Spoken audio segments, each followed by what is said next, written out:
Le 5 décembre, nous manifesterons.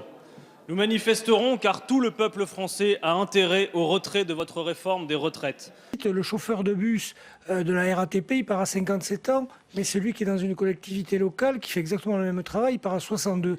Finalement, est-ce que le système actuel n'est pas injuste? Vous savez, c'est la stratégie classique de diviser pour mieux régner. C'est historique dans les mobilisations sociales. Les régimes spéciaux aujourd'hui représentent 3% des retraites. 3% des retraites.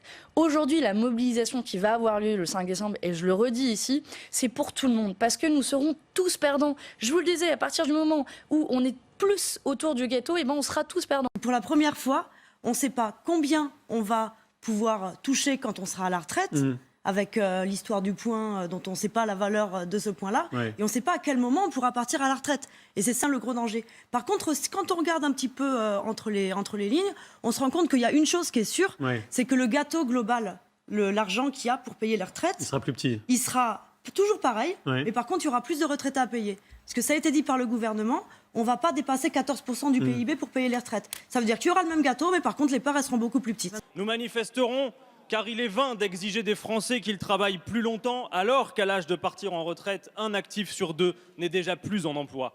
Nous manifesterons car le système par points ne corrigera rien des inégalités d'espérance de vie entre le cadre et l'ouvrier, entre le riche et le pauvre. Donc nous pensons qu'il faut augmenter la taille du ghetto. Comment on augmente la taille du ghetto? En augmentant notamment les cotisations sociales. Il y a plein de manières d'augmenter les cotisations sociales. Augmenter les salaires de 1%, vous avez 2,5 milliards. Ça y est, on n'a plus de problème de ce côté-là. Vous faites l'égalité salariale entre les hommes et les femmes et vous récupérez encore quelques milliards. Vous augmentez juste le SMIC, vous augmentez donc les cotisations. On parle beaucoup d'égalité femmes-hommes aujourd'hui à la suite de cette mobilisation de samedi dernier de nous toutes.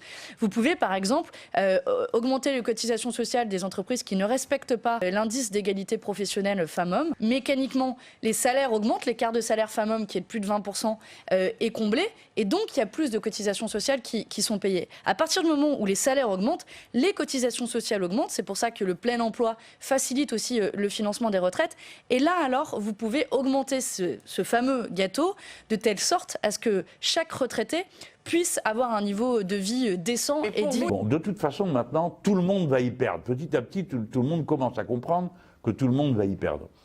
Donc cette réforme, elle est mauvaise pour tout le monde. Mais je mets ça de côté, moi, je vais aller au fond de l'affaire. Depuis que la société humaine existe, ceux qui sont dans la force de l'âge, comme on dit, ceux qui sont en état de travailler, se préoccupent de ceux qui ne sont plus en état de le faire. D'accord? C'est comme ça. Depuis toujours, le plus fort aide le plus faible dans les groupes humains. Ne me dites pas le contraire, parce que nous autres, on est les héritiers de ceux qui s'entraidaient. Les autres, ils n'ont pas eu d'héritiers, vu que comme ils étaient absolument égoïstes, ils se retrouvaient tout seuls au moment où ça allait mal, et donc ils mouraient. Et ça, c'est très darwinien, voilà la raison pour laquelle les survivants, c'est nous sommes les descendants des altruistes, des gentils, de ceux qui partagent, qui s'occupent des autres. Donc la réforme Macron, c'est ça qu'elle rompt. Chacun a son petit tas de points, et puis à la fin, il s'arrange avec son petit tas de points pour avoir sa retraite. Non, ce n'est pas l'idée qu'on s'en fait. Nous manifesterons car nous savons qu'il est possible de financer d'autres choix. La liberté de partir à un âge où l'on n'est pas cassé par le travail, dès 60 ans, avec un niveau de pension digne. Le 5 décembre, nous manifesterons sur cette réforme. Êtes-vous prêts à battre en retraite ?